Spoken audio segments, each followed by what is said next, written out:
Hello बच्चों, स्वागत है आपका सीएल करियर एकेडमी के ऑनलाइन प्लेटफॉर्म पे। आज का जो हमारा चैप्टर रहेगा पीवाईक्यू सीरीज में, उसका नाम है biotechnology and principle and its processes. Biotechnology के हम प्रिंसिपल और प्रोसेस पे डिस्कस करेंगे। जो इसके इंपॉर्टेंट पीवाईक्यू है उनको हम देखेंगे कि क्या कॉन्सेप्ट लग रहा है उनके ऊपर, उनका जो करेक्ट जो स्ट्रैटेजी है सोल्व करने की, उनको हम देखते हैं।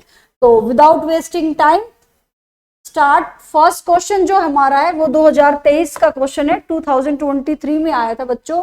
फर्स्ट क्वेश्चन लिखा है, upon exposure to UV radiation DNA stained with ethidium bromide show that.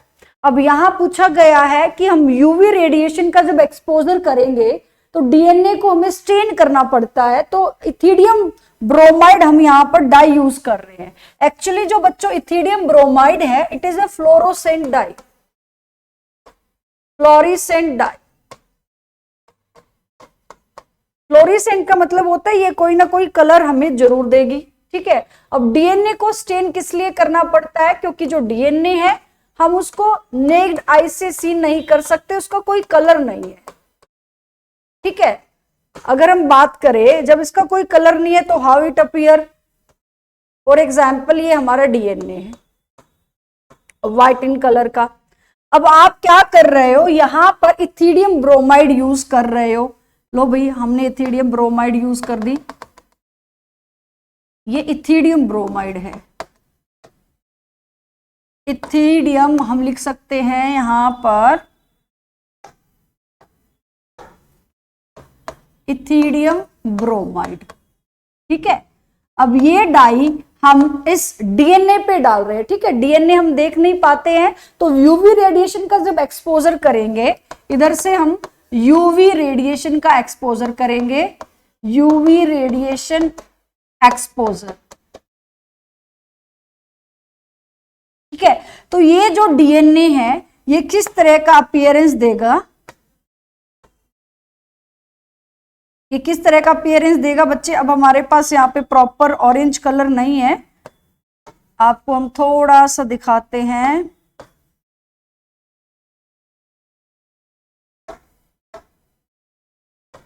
ठीक है, ऐसे ये ब्राइट ऑरेंज कलर देगा। यानी अब ये जो डीएनए है, अब ये डीएनए कैसा कलर दे रहा है हमारा? Bright orange colour, bright orange colour. तो आपसे पूछा यही गया है कि जब हम डीएनए को डाई का इस्तेमाल कर रहे हैं डीएनए को देखने के लिए, तो ये जो डाई है वो कौन सा कलर देगी? तो आपको इसका करेक्ट आंसर लगाना है ब्राइट ऑरेंज कलर। अब ऐसा हम किस प्रोसेस में करते हैं? During the gel electrophoresis. ये जो टेक्निक हम यूज कर रहे हैं, इसको डाई क्यों कर रहे हैं? हमारी जो टेक्निक होती है जेल इलेक्ट्रोफोरेसिस, जेल इलेक्ट्रोफोरेसिस के दौरान हम डीएनए को स्टेन करते हैं। कौन सी डाई इस्तेमाल करके बच्चों? Ethidium bromide. तो what is correct answer? It gives orange colour, bright orange colour. तो इसका आंसर रहेगा ऑप्शन सी। नेक्स्ट क्वेश्चन है, in gene gun method use to introduce the alien DNA into the cell micro particles of fill in the blanks metal are use. ये भी 2023 का question है। अब इसमें क्या पूछा गया है? Gene gun method. अच्छा, जीन गन मेथड को हम दूसरा नाम देते हैं बायोलिस्टिक। Is that clear? अब इसमें हम एलियन डीएनए को यूज कर रहे हैं। एलियन क्या है हमारे लिए? फॉरेन डीएनए है। एलियन क्या हमारे लिए? Foreign DNA. जब हम एलियन डीएनए को किसी सेल में इंट्रोड्यूस करेंगे तो हम यहां पर कौन से मेटल का इस्तेमाल कर रहे हैं कि वो आसानी से उस सेल के अंदर डीएनए ट्रांसफर हो जाए? तो जीन गन मेथड के लिए आपको थोड़ा सा ध्यान से देखना है। इस तरीके से होती है हमारी ये जीन गन, जीन गन ऐसे, ठीक है। इसको बोलते हैं हम गैस चैम्बर। ये बहुत प्रेशराइज्ड होता है, गैस चैम्बर। यहां से हमारे गोल्ड जो बीड्स दिखाई दे रही है, gold beads coated with DNA, DNA particle से ये कोटेड है। यहां पर हमारी पैट्री डिश है, देखिएगा ये हमारी पेट्री डिश है, इसमें हमारी ये सेल रखी है। तो ये जो है यहां पर ये हमारा गैस, ये ऊपर वाला गैस चैम्बर है, ठीक है। और ये वाला जो है हमारा, इसको हम बोलते हैं वैक्यूम चैम्बर, वैक्यूम चैम्बर। ये जो प्लेट है बीच में स्टॉप प्लेट है। अब ये जो डीएनए के आप डीएनए कोटेड जो बिट्स देख रहे हो, ये डीएनए कोटेड बिट्स इस मीडियम पर, ये आपकी सेल है जिसमें आपको ट्रांसफर करना है।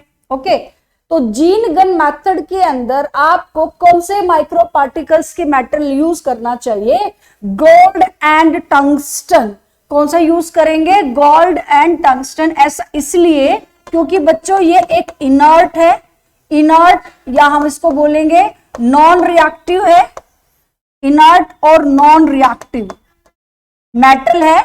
ये आसानी से हमारी जो सेल है उसके कंपोजिशन को चेंज नहीं करेंगे। तो do not change the structure of our host cell. Okay, तो जब ये हमारी होस्ट में कोई भी ऐसे बदलाव नहीं लाएंगे, नॉन रिएक्टिव है, तो इसीलिए हम जीन गन के अंदर गोल्ड और टंगस्टन का यूज करेंगे। ये बहुत हाई वेलोसिटी से बम्बार्टमेंट की जाएगी हमारे सेल के ऊपर। ये जीन गन जो आ रही है, ये बीट्स, ये गोल्ड है, इसके साथ डीएनए कॉटेड है, ठीक है, कॉटेड विद डीएनए जो हमें ट्रांसफर करना है।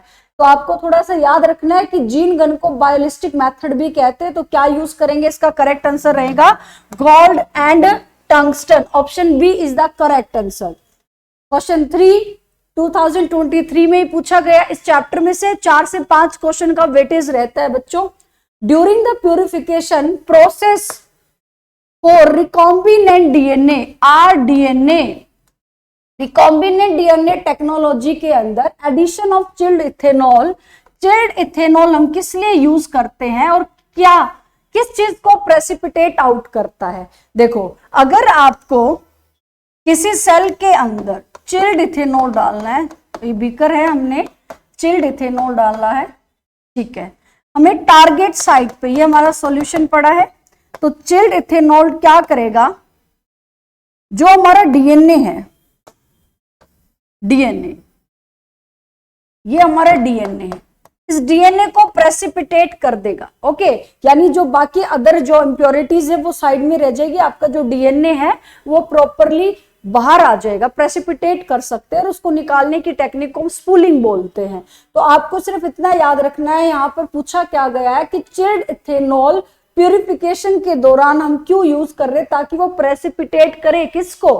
Histone, RNA, polysaccharide, DNA. तो क्या आंसर आना चाहिए? इसका आंसर, करेक्ट आंसर रहेगा इसका डीएनए। हमें डीएनए को प्रेसिपिटेट करना है, प्रेसिपिटेट आउट करना है। टारगेट सेल हमारा डीएनए है, इसीलिए हम डीएनए के अंदर चिल्ड इथेनॉल का इस्तेमाल करते हैं। नेक्स्ट क्वेश्चन है हमारा, main step in the formation of recombinant DNA are given below, arrange this step in a correct order. RDNA बनाने के लिए रिकॉम्बिनेंट डीएनए क्या होता है? फॉर एग्जांपल, ये मेरे पास एक सेल है, ये भी एक सेल है, दोनों सेल में अपना खुद का डीएनए, इस डीएनए को इस डीएनए के साथ जोड़ना है, ठीक है। यानी इस एक हमारा डीएनए जो है, एक हमारा होस्ट का हो गया, एक हमारा फॉरेन यानी एलियन पीस जिसे हम बोल रहे हैं, इन दोनों को हमें जोड़ना है। तो उसके लिए आरडीएनए बनाने के लिए स्टेप क्या है उसको हम ऑर्डर में लगाएंगे। तो सबसे पहले देखेंगे इंसर्शन ऑफ रिकॉम्बिनेंट डीएनए, गलत है। Cutting of DNA specific location bye restriction enzyme, yes, ये हमारा फर्स्ट ऑर्डर पे आएगा, ठीक है। यहां पर देखो बच्चों, इस तरीके से हमारा डीएनए होता है, डीएनए डबल हेलिकल, ठीक है, ये हमारा डीएनए है। डीएनए को कट करना है हमें, डीएनए को स्पेसिफिक लोकेशन से कट करना है। तो यहां पर हम इसको कट करने के लिए क्या यूज करेंगे? Molecular scissor. सीजर क्या होता है ना, कट करने के लिए कैंची यूज करते हैं। तो ये मॉलिक्यूल्स को काटने के लिए जो यहाँ पर हम सीजर यूज करें, उनका नाम क्या है? Restriction enzymes. ओके, तो आपका पहला क्या बन जाएगा? Cutting of DNA at specific location bye restriction enzyme, ये हमारा फर्स्ट हो गया। अब यहां पर आपके डीएनए के फ्रेगमेंट आपको अवेलेबल हो गए, ये हमारे डीएनए के फ्रेगमेंट बन गए, ठीक है, डीएनए के फ्रेगमेंट बन गए। अब आपको इन डीएनए के फ्रेगमेंट्स को क्या करना है? इसमें से जो आपका डिजायर्ड फ्रेगमेंट है आपको डिजायर्ड फ्रेगमेंट पे काम करना है, डिजायर्ड फ्रेगमेंट आपको यूज करना है। तो इसके लिए आप क्या यूज करोगे, gel electrophoresis. Gel electrophoresis techniques की मदद से हम अपने डिजायर्ड फ्रेगमेंट को ऑब्टेन करेंगे। तो अगला जो स्टेप बनेगा, isolation of desired DNA fragment, ये हमारा स्टेप 2 है। देन अगर आपका ये डिजायर्ड फ्रेगमेंट, आप इसको एक हाई क्वालिटी की कॉपी चाहते हो कि हाई क्वालिटी में हमें अच्छे से विजिबल हो रहा है, तो इस डिजायर्ड फ्रेगमेंट का आपको क्या करना पड़ेगा, एम्पलीफाई करना पड़ेगा। अब उस एम्पलीफिकेशन के लिए आपको क्या यूज करना पड़ेगा, PCR, polymerase chain reaction, polymerase chain reaction. Is that clear? तो यही हमारा क्या बन जाएगा, थर्ड स्टेप हो गया ये हमारा। उसके बाद जब ये डिजायर फ्रेगमेंट आपको मिल गया, इस डिजायर फ्रेगमेंट को आपको insertion of recombinant DNA into the host cell, जब आपने डिजायर फ्रेगमेंट मिल गया, इसको हमें अपने एलियन पीस के साथ जोड़ना है और फिर किसी होस्ट के अंदर उसको ट्रांसफर कर देना है। तो आपके पास जब रिकॉम्बिनेंट डीएनए बन जाएगा तो आप उसको होस्ट में ट्रांसफर करोगे। तो इसीलिए इसका क्या सीक्वेंस बना, BCDA। तो ऑप्शन में देखते हैं BCDA करेक्ट आंसर है बच्चे, इसका D option is a correct answer. बहुत अच्छा है बच्चे, बायोटेक्नोलॉजी यूनिट बहुत अच्छी है, ये बोर्ड ओरिएंटेड भी अच्छे मार्क्स लेके आती है और नीट के लिए भी बहुत अच्छी है ये unit. Question 5, ligation of foreign DNA, ये भी हमारा 2023 में ही है। Ligation of foreign DNA at which of the following site will result in loss of tetracycline resistance of PBr322। अब ये PBr322 क्या है, P stand for plasmid, B stand for Bolivar, R stand for Rodriguez, ये हमारे scientist का नाम है बच्चे, और ये क्या है हमारा ऑर्डर ऑफ डिस्कवरी या ऑर्डर ऑफ सिंथेसिस। ठीक है, तो PBr322 जो है हमारा एक वेक्टर है। अब इसमें क्या कह रहा है कि कौन सी साइट पे हम फॉरेन डीएनए को लाइगेट करेंगे। लाइगेशन का मतलब क्या होता है, लाइगेशन का मतलब होता है ज्वाइन करना। ठीक है, अब यहां पर PBr322 एक बार थोड़ा सा रफली ड्रॉ कर लेते हैं। ये हमारा PBr322 है, इसके ऊपर बच्चे हमारे 2 सिलेक्टेबल मार्कर लगे हुए हैं, that is called tetracycline resistance and that is called ampicillin resistance.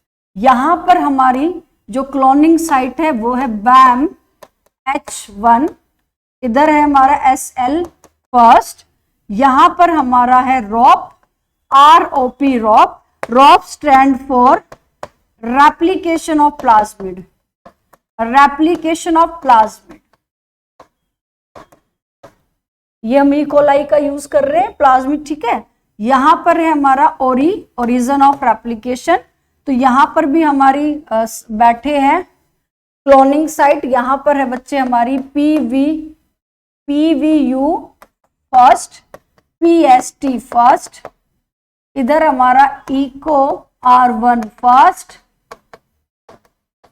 यहां CLA फर्स्ट है।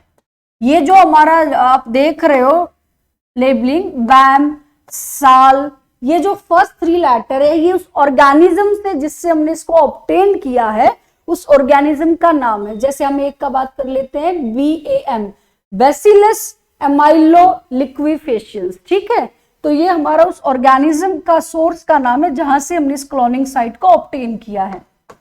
यहां पर CL फर्स्ट और यहां पर बैठा है हमारा हिंड 3। तो अगर देखें तो overall these all are the cloning sites. कौन से वेक्टर की बात करें हम, PBr322। अब पूछा क्या गया था कि हमें एक डीएनए को जोड़ना है, तो टेट्रासाइक्लिन लॉस करेगा। तो जिस पॉइंट से तुम डीएनए का इंसर्ट कर रहे हो, यहां हम इंसर्ट कर रहे हैं, इंसर्ट ऑफ एलियन डीएनए है ना, यहां से तुम डीएनए को इंसर्ट कर रहे हो, वो साइट क्या है हमारी BAM H1। अब जिस जगह से डीएनए एंटर करेगा तो बच्चे गेट तो खोलना पड़ेगा।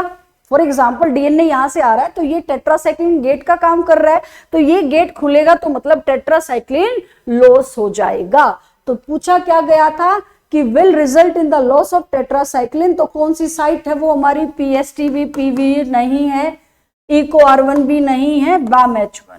ठीक है, तो इस तरफ टेट्रासाइक्लिन की तरफ हमें क्या देखने को मिल रही है, BAMH1 एंड SAL1। तो करेक्ट आंसर क्या आएगा, BAMH1। तो ये थोड़ा सा डायग्राम है, इसको बहुत अच्छे से लर्न रखना है कि यहाँ पर रॉप क्या है और ही क्या है। तो इसका करेक्ट आंसर रहेगा D. Question 6, which of the following is not a cloning vector, इनमें से कौन सा क्लोनिंग वेक्टर नहीं है। देखो क्लोनिंग वेक्टर की अगर हम बात करें, क्लोनिंग वेक्टर क्या होता है, vector is a vehicle which transfer the DNA into a host. किसी चीज को ट्रांसफर करना, व्हीकल का इस्तेमाल करते सिर्फ एज इट इज, यहां पर वेक्टर का काम यही है कि उसको DNA को ट्रांसफर करना है। तो यहां पर कौन सा एक क्लोनिंग वेक्टर नहीं है, YAC है, यस। ईस्ट आर्टिफिशियल क्रोमोसोम ये भी एक वेक्टर है, PBR 322 भी एक वेक्टर है, बैक्टीरियल आर्टिफिशियल क्रोमोसोम भी एक वेक्टर की तरह इस्तेमाल होता है। तो प्रोब जो है is not a cloning vector, not a cloning vector. Why, क्योंकि ये क्या है, these are the single stranded small, छोटे छोटे सिंगल स्ट्रैंडेड DNA और RNA के फ्रेगमेंट है used to identify the target sequences। Target sequences को आइडेंटिफाई करने के लिए हम इसका इस्तेमाल करते हैं। जैसे हमने इसके बारे में पढ़ा था, हमने DNA फिंगरप्रिंटिंग में इनका यूज किया था, DNA फिंगरप्रिंटिंग में प्रोब जो है हमने यूज किया था। ठीक है, तो प्रोब एक वेक्टर नहीं है, तो वेक्टर हमारा YAC है, PBR 322 है और बैक, ये तीनों हमारे क्या है, वेक्टर। बहुत आसान था ये क्वेश्चन। नेक्स्ट जो हमारा 7th क्वेश्चन है बच्चों, वो क्या है, असर्शन रीजन बेस्ड क्वेश्चन है और ये मैं आपको बोलती हूँ बहुत ध्यान से पढ़ना होता है। असर्शन क्या लिखा है, लिखो, देखो सुनो। When a particular restriction enzyme cut, जब एक पर्टिकुलर रिस्ट्रिक्शन एंजाइम कौन है, अभी हमने बात की थी मॉलिक्यूलर सीजर्स होते हैं। ठीक है, जब वो DNA के स्ट्रैंड को कट करते तो ओवरहैंगिंग स्ट्रेचेस, यस, और जिनको हम क्या बोलेंगे, स्टिकी एंड्स आर फॉर्म। बिल्कुल सही बोला है। अगला रीजन देखते हैं।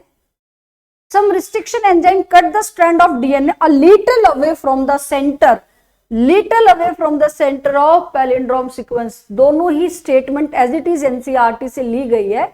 अब पैलिंड्रोम क्या है, जिनका ओरिएंटेशन हम सेम रीड करें, वो हमारा पैलिंड्रोम होता है। Orientation are same, orientation are same. For example, जैसे आपके NCERT में एक एग्जाम्पल भी गिवन है, मलयालम। ठीक है, आपने सुना भी होगा, मलयालम को आगे से पीछे से रीड करोगे, दोनों डायरेक्शन में सेम लिखा जाता है। DNA के कॉन्टेक्स्ट में हमारी जो पोलैरिटी है, orientation kept same. 5 prime 3 prime पे जो होगा वो उसी का सेम बन जाए 3 से 5 पे। फॉर एग्जाम्पल GAA TTC, तो C आ गया, TT AA और G आ गया।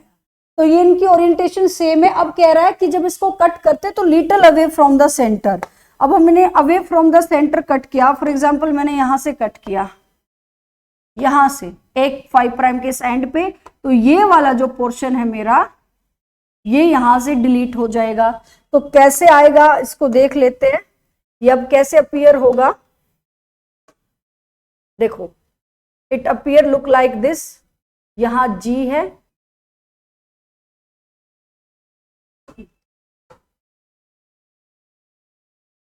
ये हमारा G,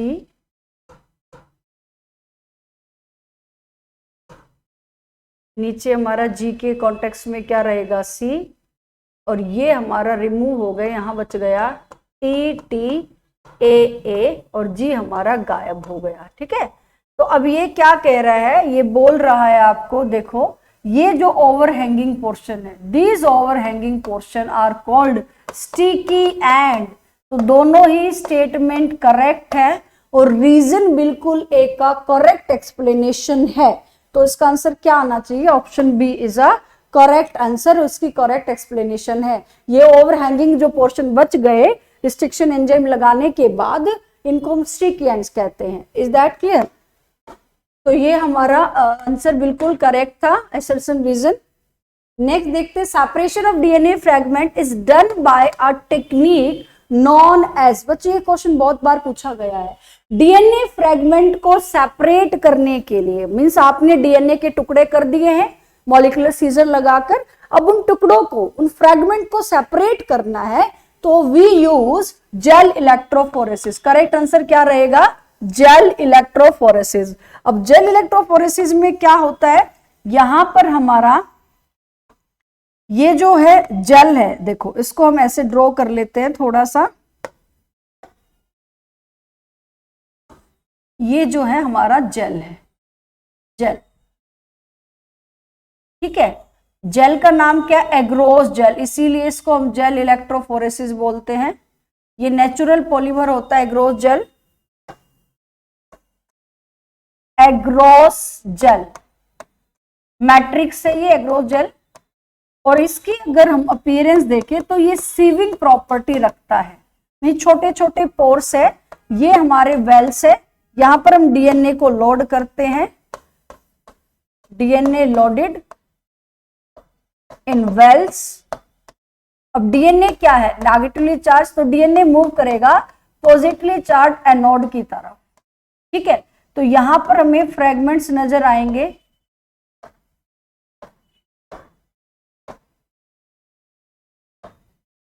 ये लार्ज फ्रैगमेंट है और ये हमारे स्मॉल फ्रैगमेंट है। देखने के लिए कौन सी डाई यूज करेंगे? अभी हमने एक क्वेश्चन भी अटेम्प्ट किया था, ethidium bromide. Is that clear? क्योंकि डीएनए जब विजिबल नहीं होता, डीएनए हमें जब विजिबल नहीं होता, इसको दिखा देते हैं, ये डीएनए जो है ये नेगेटिवली चार्ज है, इसको मैंने व्हाइट कलर से इसलिए दिखाया कि डीएनए हमें अभी दिख नहीं रहा है, ठीक है। देखने के लिए हम इस पर क्या इस्तेमाल करेंगे? डाई इस्तेमाल करेंगे। ओके, तो आपको याद रखना है जेल इलेक्ट्रोफोरेसिस मींस आपको इलेक्ट्रोड यूज करनी है, ये नेगेटिव की से पॉजिटिव की तरफ मूव करेगा। तो हमारा जेल इलेक्ट्रोफोरेसिस इसका क्या रहेगा? करेक्ट आंसर रहेगा। A is a correct answer. Question 9, enzyme A is needed for isolating the genetic material from plant. अब प्लांट के लिए पूछा गया है बच्चों, है ना, प्लांट सेल के लिए पूछा गया है, प्लांट सेल। एंजाइम बी बताना है, प्लांट सेल हमारा ऑर्गेन आपका सोर्स दे दिया कि प्लांट सेल हमारा सोर्स है, अब उसमें, और एक हमारा फंगस के लिए दे दिया, तो एक हमारा प्लांट के लिए, एक फंगस के लिए, तो आप कौन सा एंजाइम इस्तेमाल करोगे प्लांट सेल और फंगस के लिए? तो plant is made up of, plant cell is made up of cellulose, ठीक है, और fungus is made up of chitin. इसके सेल वॉल किससे मिलके बनी हुई है? सेलुलोज। तो जैसा नाम वैसा काम, सेलुलोज को डाइजेस्ट करने के लिए सेलुलेज चाहिए और काइटिन को डाइजेस्ट करने के लिए काइटिनेज चाहिए। तो इसका करेक्ट आंसर आएगा option C is the correct answer. Is that clear बच्चों? सीधा सीधा क्वेश्चन था ये हमारा, एंजाइम्स हमारे एनसीईआरटी में गिवन है। क्वेश्चन 10, मैच द कॉलम है 2022 के अंदर। जीन गन, देखो अभी आपने देखा था जीन गन का काम क्या है? To transfer DNA into the host. Okay, तो चेक कर लेते हैं। Replacement of faulty gene use for transfer, yes, gene gun is use for transfer the DNA. Gene therapy, therapy कहाँ इस्तेमाल करते हैं? जब कोई चीज खराब हो जाती है तो उसको रिपेयर करने के लिए, रिप्लेस करने के लिए, है ना। तो यार जीन कैसा जो खराब हो गया, फॉल्टी जीन, फॉल्टी जीन की रिप्लेसमेंट करने के लिए बाय हेल्दी जीन से, है ना। तो ये gene therapy, gene cloning, cloning word लग गया तो आपको उसकी कॉपी करनी है, ठीक है, to obtain the identical copy of particular DNA molecule, ठीक है। जीनोम क्या होता है? A complete set of DNA in the cell of an organism. तो ये हमारा मैच द कॉलम आसानी से हो गया है। जीन गन यानी ए का हमारा सेकंड है, ठीक है, बी का हमारा फर्स्ट है। तो आपको दो ही ऑप्शन से पता चल गया है, डायरेक्ट नीचे वेस्ट करने का टाइम कोई फायदा नहीं है। तो इसका करेक्ट आंसर क्या रहेगा? बी। और ऐसे ही आपको स्ट्रेटेजी यूज करनी है अपने एग्जाम्स के अटेम्प्टेशन के दौरान मैच द कॉलम के लिए। Pathogenic bacteria gain resistance to antibiotic due to change in their, अब कह रहा है कि जो pathogenic bacteria, disease causing organism pathogens होते हैं, पैथोजेनिक बैक्टीरिया डिजीज कोज कर रही है, तो हमने उसके लिए क्या ले लिया, एंटीबायोटिक, कि वो जो बैक्टीरिया है वो मर जाए, तो हमें क्या यूज करना है, एंटीबायोटिक। अब ये क्या कह रही है, उस एंटीबायोटिक के लिए रेजिस्टेंस दिखा देता है, मीन्स वो एंटीबायोटिक्स के इस्तेमाल से भी नहीं मर रही। तो ऐसा क्या है, क्या चेंजेस आ रहा है कि जो उसके लिए वो रेजिस्टेंस ही दिखा रहा है, पैथोजेनिक बैक्टीरिया के पास ऐसा क्या है जो उसने रेजिस्टेंस दिखाया एंटीबायोटिक के लिए, न्यूक्लियोइड गलत, कॉस्मिड गलत, प्लाज्मिड, न्यूक्लियस भी नहीं।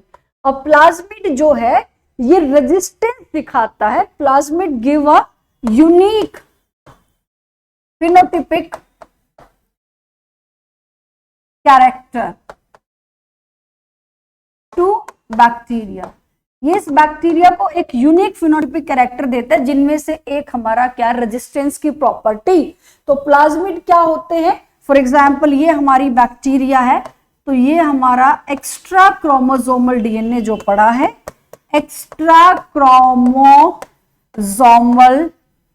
डीएनए, ठीक है, circular, small and circular extra chromosomal जो डीएनए है, that is known as plasmid. Is that clear? P से प्लाज्मिड है और पी से प्रोकैरियोट्स में मिलने वाला, यहां से ऐसे भी याद रखना है आपको। Is that clear? तो प्लाज्मिड ऐसी प्रॉपर्टी देता है हमारी पैथोजेनिक बैक्टीरिया को कि वो रेजिस्टेंस दिखाए एंटीबायोटिक के लिए। Question 12, which of the following method is not commonly used for introducing the foreign DNA into the plant cell? इनमें से कौन सा मेथड यूज नहीं करेंगे? नहीं पूछे बच्चों, नॉट ज्यादातर इस्तेमाल नहीं करते हैं फॉरेन डीएनए को प्लांट सेल में डालने के लिए, ठीक है। अब प्लांट पूछ लिया है तो पहला आंसर ही आएगा बच्चे इसका, बैक्टीरियोफाज। बैक्टीरियोफाज क्या होते हैं? व्हेन वायरस अफेक्ट, या अफेक्ट नहीं इनफैक्ट लिखते हैं अच्छे से, when virus infect a bacteria, infect a bacteria, एक बैक्टीरिया को अफेक्ट करता है वायरस, तो ट्रांसफर करना है, जेनेटिक मटेरियल ट्रांसफर कर रहा है, तो वो बैक्टीरिया में तो काम करेगा ना। बैक्टीरियोफाज तो बैक्टीरिया के लिए, प्लांट के लिए थोड़ी ना होगा वो, तो प्लांट के लिए पूछा था। प्लांट के लिए एग्रोबैक्टीरियम मीडिएटेड ट्रांसफॉर्मेशन करते हैं, जीन गन करते हैं, डिसआर्म्ड पैथोजन वेक्टर यूज करते हैं, ठीक है। तो अब यहां पर नॉट पूछा था, इसीलिए इसका आंसर आएगा bacteriophage. Question 13, refer the following statement for agarose gel electrophoresis. अपनी एग्रोस जेल इलेक्ट्रोफोरेसिस आ गई है भाई। एग्रोस जेल हम अभी पढ़ के आए थे। Agarose gel electrophoresis is used for the separation of DNA fragment. तो देखते हैं इसकी statement. Agarose is a natural polymer obtain from seaweed, बिल्कुल ठीक है, नेचुरल पॉलीमर है, सीवीड से ऑब्टेन होता है। Separation of DNA molecule in agarose gel electrophoresis depend on the size of DNA. Yes, size of DNA पर depend करता है। The DNA migrate from negatively charge से पॉजिटिवली चार्ज इलेक्ट्रोड की तरफ जाएंगे। यस, डीएनए नेगेटिवली चार्ज से positively की तरफ जाएंगे, ठीक है।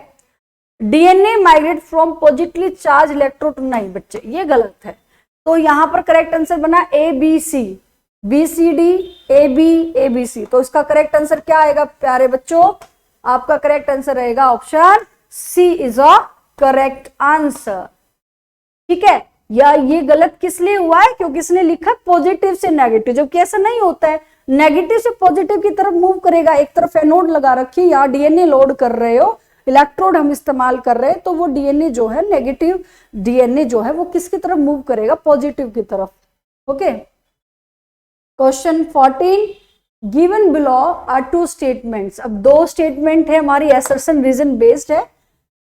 Let's try to solve it. First है polymerase chain reaction is used in DNA amplification, बिल्कुल ठीक है। पीसीआर यूज करते हैं डीएनए को एम्प्लीफाई करने के लिए।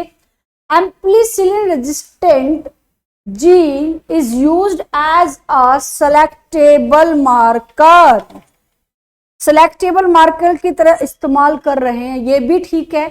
अभी आपने देखा था पीबीआर 322 के अंदर हमने as a selectable marker use किया था एम्पिसिलिन। तो दोनों ही स्टेटमेंट करेक्ट है, बट रीजन जो है ए का कोई भी इसका दूर दूर तक कोई भी मैच नहीं खा रहा है, तो इसका क्या आंसर आना चाहिए? ए बी आर करेक्ट नहीं है, ऑप्शन बी आएगा बच्चों इसका।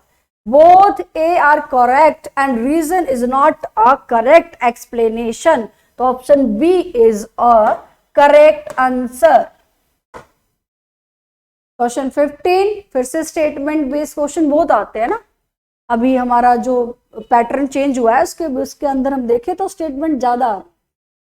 Restriction endonuclease recognize the specific sequence to cut the DNA known as palindrome sequence. Palindrome sequence orientation should be same, अभी हमने अब बताया था आपको ओरिएंटेशन शुड बी सेम होनी चाहिए और वहां स्पेसिफिक सीक्वेंस पे काटेगा, ठीक है।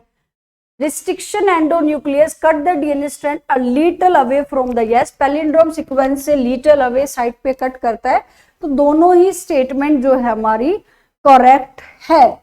इसमें सिर्फ करेक्ट पूछा है, या एक्सप्लेनेशन कुछ नहीं पूछा गया, क्योंकि स्टेटमेंट बेस से असर्शन रीजन में पूछते हैं ना एक्सप्लेनेशन। तो both statement 1 and 2 are correct, is the correct answer. Option A is the correct answer, 2022 में पूछा गया है। Next question, which of the following is not a desirable feature of a cloning vector. अभी आपने देखा था कि क्लोनिंग वेक्टर क्या करता है, ट्रांसफर करता है ना, किसी भी फॉरेन को हम होस्ट में ट्रांसफर कर रहे हैं फॉरेन डीएनए को, तो देखो क्या होना चाहिए क्लोनिंग वेक्टर के ऊपर, डिजायरेबल फीचर। अच्छा नॉट पूछा है, ये जरूर मार्क करो, नॉट पूछा है तो ठीक है। ओरिजिन ऑफ रेप्लिकेशन तो होता ही है, मार्कर जीन भी होते हैं, presence of single restriction enzyme, yes single restriction enzyme site होनी चाहिए, प्रेजेंस ऑफ 2 और मोर रिकॉग्निशन साइट, ये गलत है, ये एक डिजायरेबल फीचर नहीं है। या तो बहुत कम होनी चाहिए बच्चे रिकॉग्निशन साइट, या प्रेफरली अगर हम बात करें प्रेफरेबली सिंगल होनी चाहिए, क्योंकि नहीं तो कंफ्यूजन लीड हो जाएगा।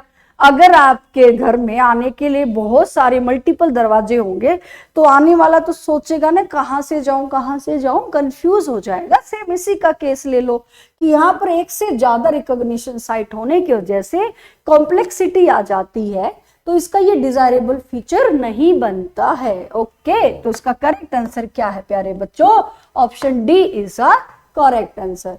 17, the sequence that control the copy number of the linked DNA in a vector। अभी हम बात कर रहे थे वेक्टर की, तो जब वेक्टर क्या है, वेक्टर के किस पार्ट पे हमें अटैच करना चाहिए अपना सीक्वेंस? ओरी पर। ओरी stand for origin of replication, यानी इसके आसपास हम इसको यानी वेक्टर पे ओरी होना ही चाहिए।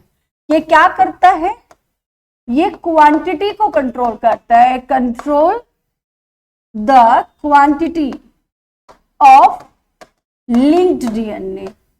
लिंक्ड डीएनए की कितनी कॉपी बन रही है, quantity of linked DNA, copies of, या क्वांटिटी लिख दिया है समझ जाओ। आपकी जो लिंक डीएनए इस पे अटैच किया है उसकी क्वांटिटी को कंट्रोल करता है ओरिजिन ऑफ रेप्लिकेशन।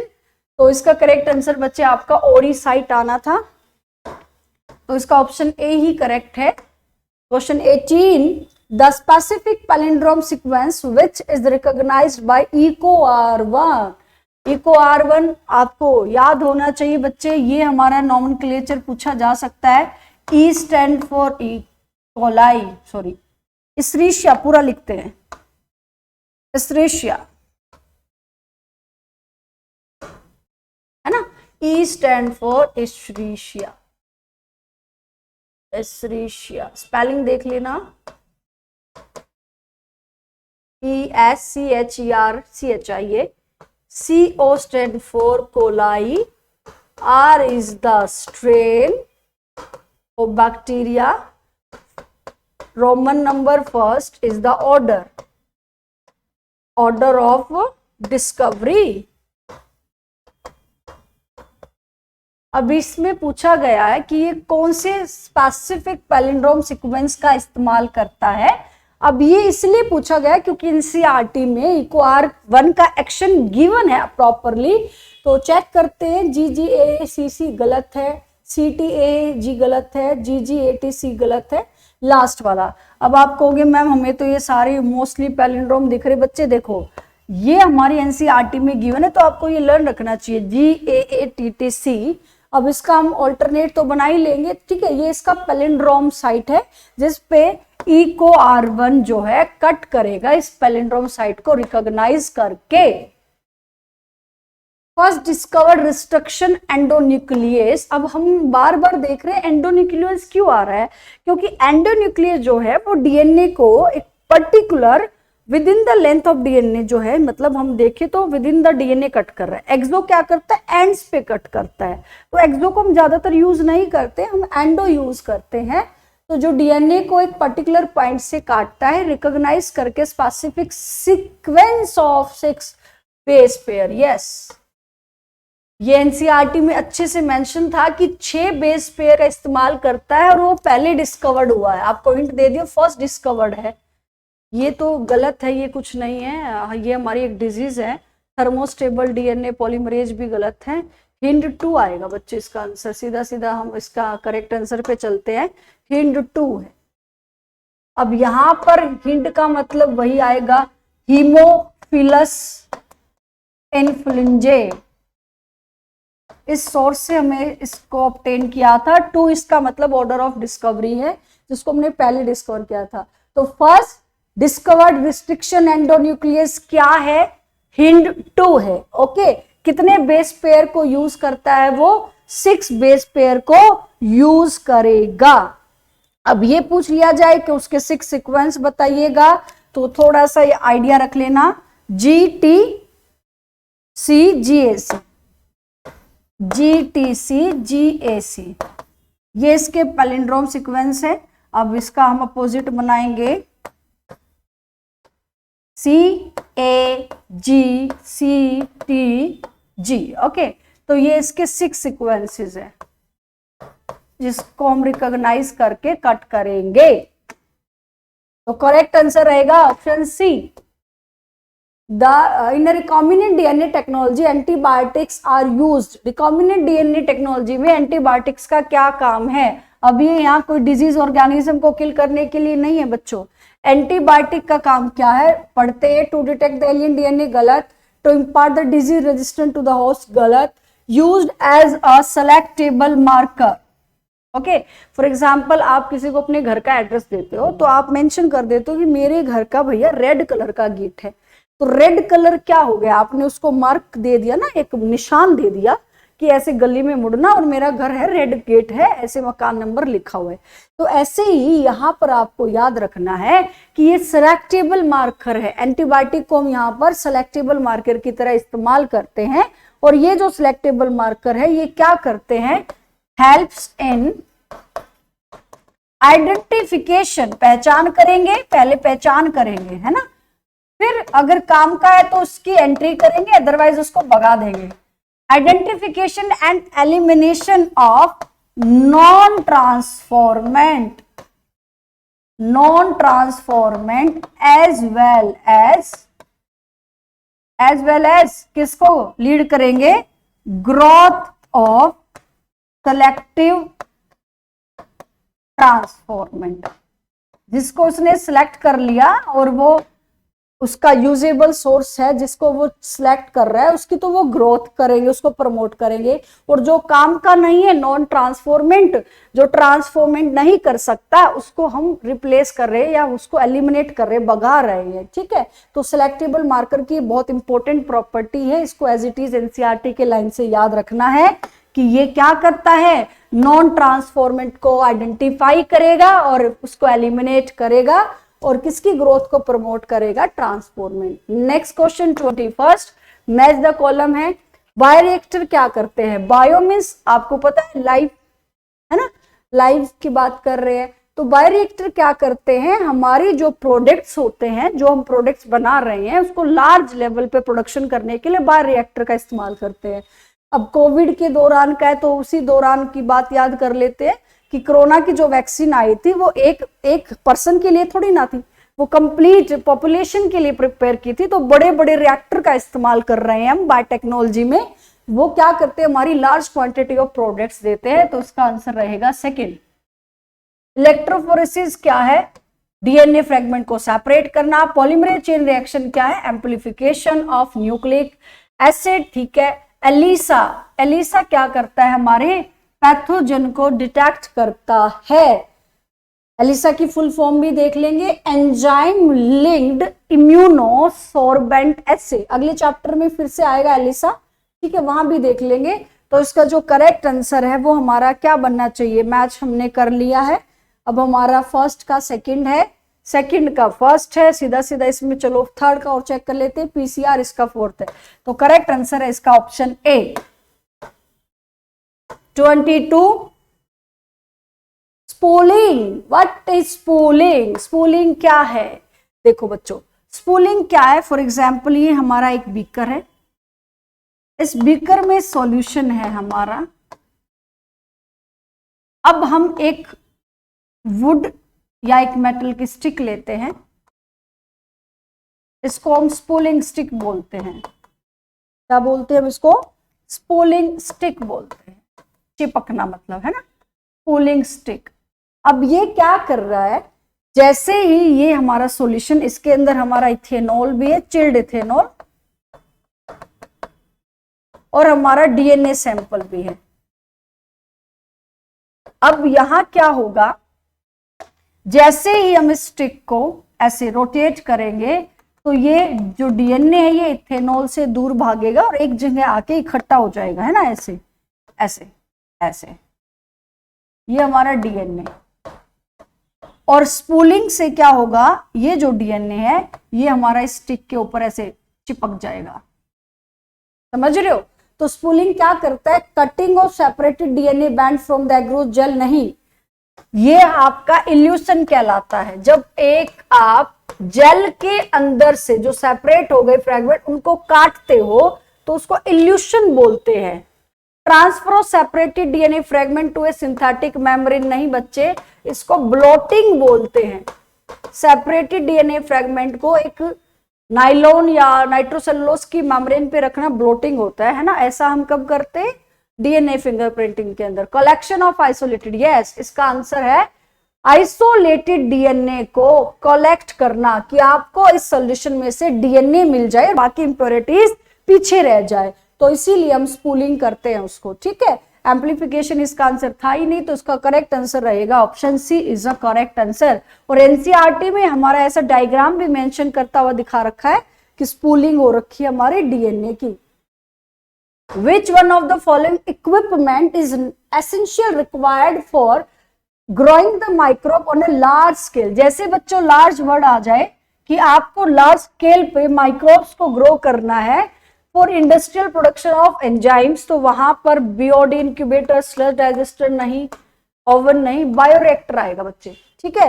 बायोरिएक्टर ही हमारे लार्ज स्केल पे प्रोडक्शन देंगे, ओके ठीक है। तो इक्विपमेंट कौन सा है, बायोरिएक्टर। एनसीईआरटी में दो टाइप के दे रखे, एक स्प्रैग्ड है और एक स्टिर्ड है।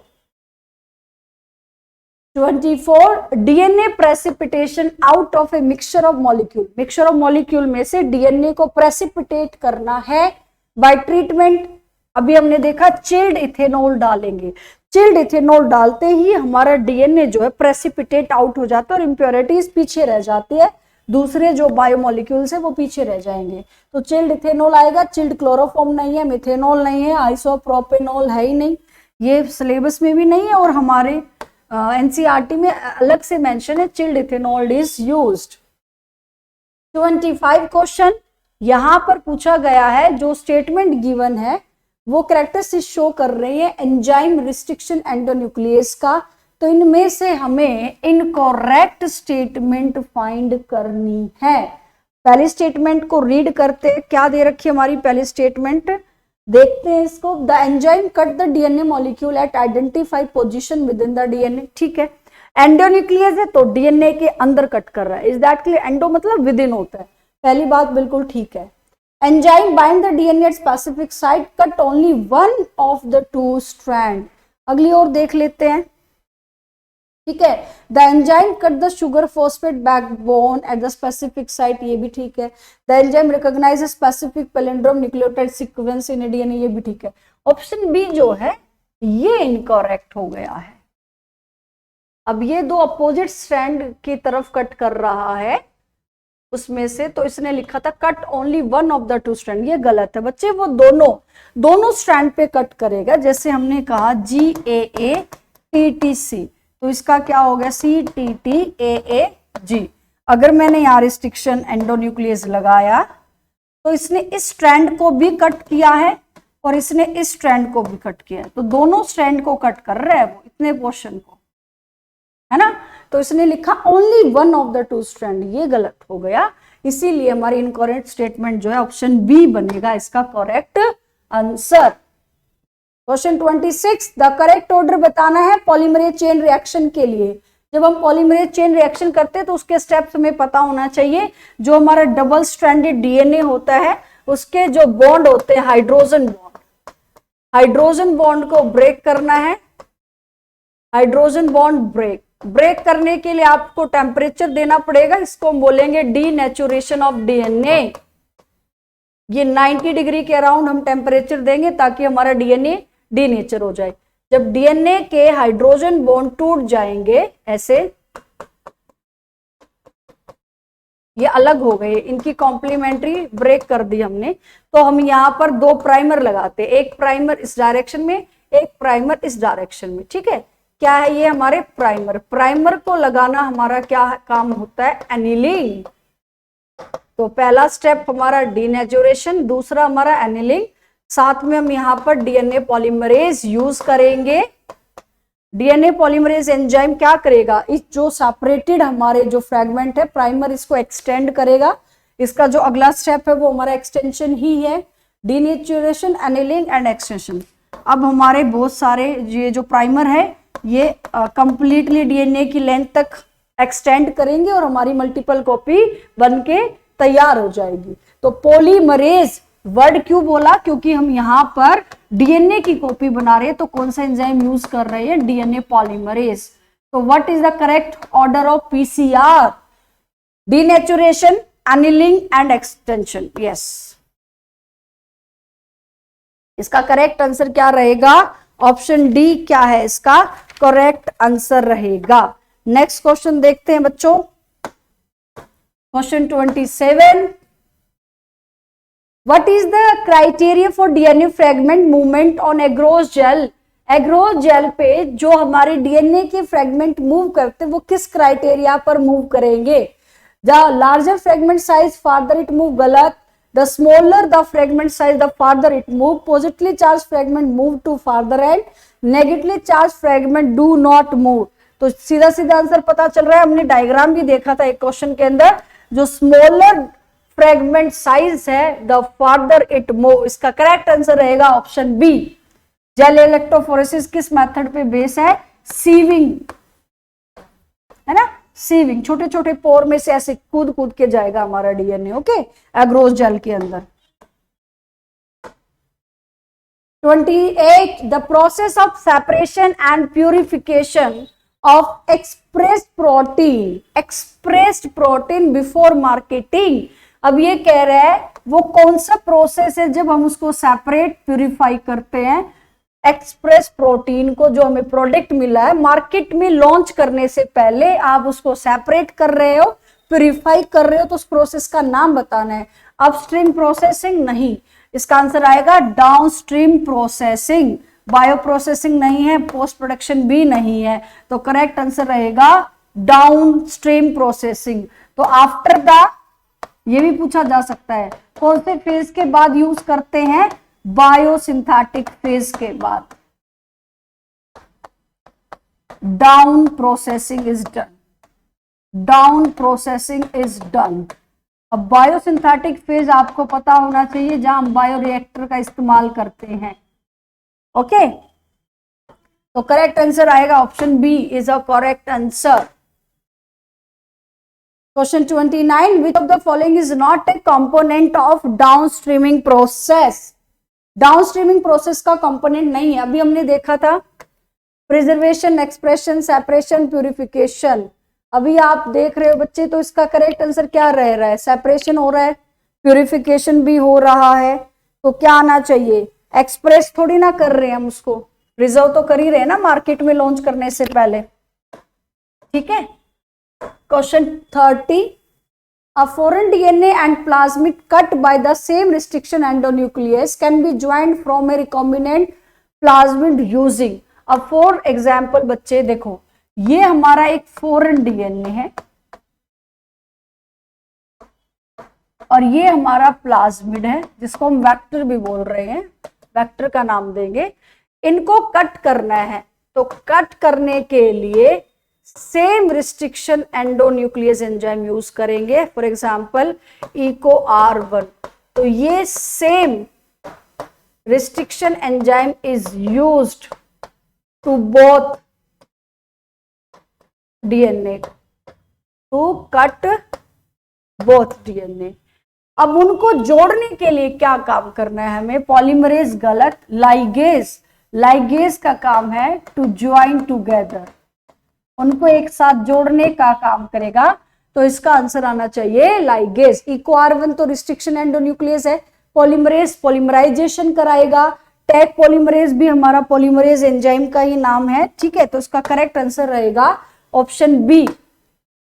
31st, stirred tank bioreactor is a type of bioreactor have been designed for availability of oxygen throughout the process, ensuring the anaerobic condition in the culture vessel, purification of product, ठीक है, addition of preservative to the product। तो आपको पता होना चाहिए ये तीनों option गलत हो गए। हम ऑक्सीजन की सप्लाई जो है यहाँ पर थ्रू द प्रोसेस देते हैं, तो एनारोबिक तो हो ही नहीं सकता, प्यूरिफिकेशन हमारा डाउन स्ट्रीमिंग है, प्रिजर्वेटिव भी हमारा डाउन स्ट्रीमिंग के बाद ही करते हैं। तो इसका करेक्ट आंसर क्या आएगा? Option A is a correct answer.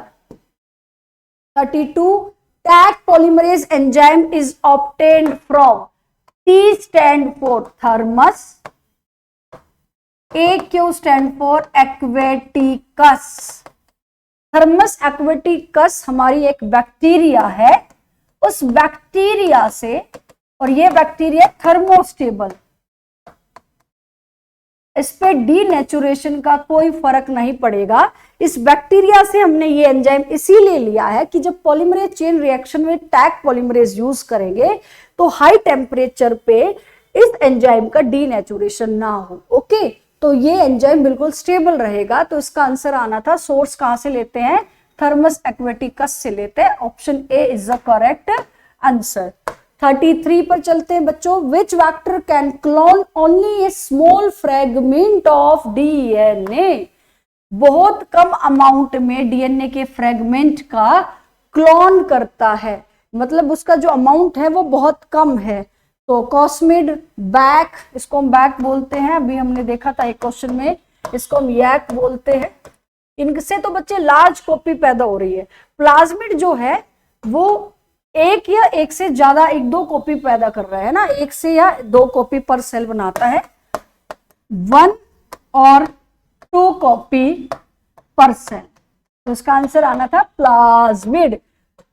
Self replicating power होती है, एक्स्ट्रा क्रोमोसोमल डीएनए है, सेल्फ रेप्लिकेटिंग।